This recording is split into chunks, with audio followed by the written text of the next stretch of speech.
I just love that there's so many resources people have now for help, because, you know, it's like you can listen to this one conversation and try to go do this by yourself, and then you don't have that voice in your, you know, and that support, like what you just said. Mm-hmm. It's like people need to hear that on a regular basis, you know, because you're going to slip up and you're going to have issues. You're going to need to reset. You're going to need to remind yourself, because then life happens. You know what I mean? It's like I start off like, I'm going to do this, this, this, and that. And I'm doing it.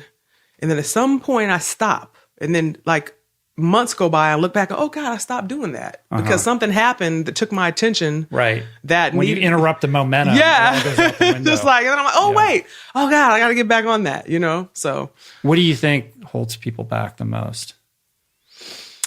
Fear. And that can be so many things, you know, fear, and then probably just their habits. Like you just have a habit, things that they just can't let go of, you know? And I just answered that off the top of my head. But that definitely holds people back from following their dreams, following their heart, taking chances, fear. Yeah.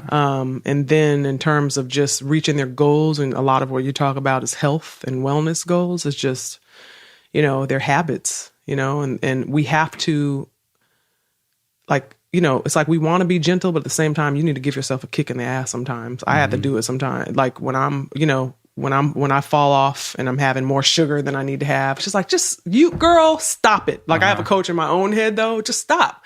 Like I don't like feeling like I can't be in control of myself and my own actions.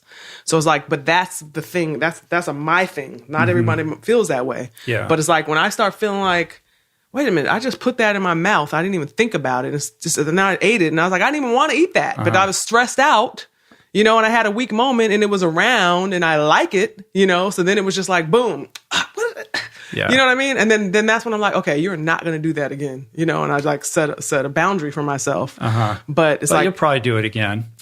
You know? Are you kidding me? I mean, of course. it's like we're human beings, you know? It's like, yes, the only thing that we have control over are our actions and our reactions, right? Right.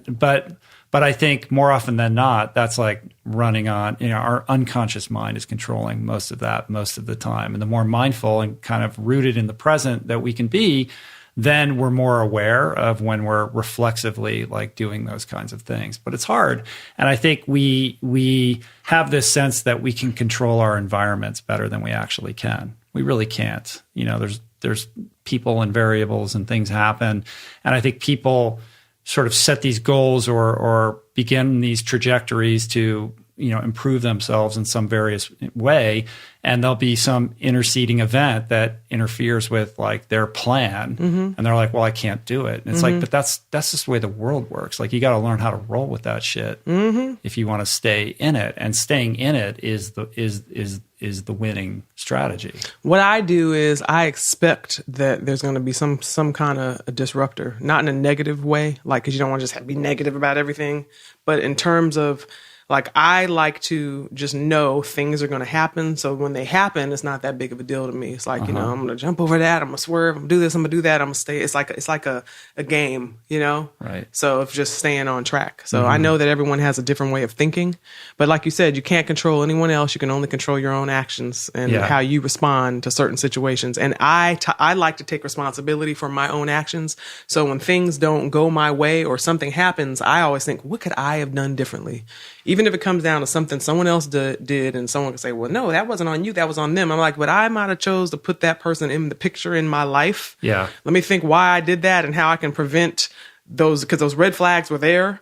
So I can still bring it back to the choice I made, you know, and just try to figure, that's how serious I am about it. Like I try to figure out, okay, how can I just change things? But then again, I can't get too caught up in that also because I can't be in that much control all the time. So that's the mind of a control freak.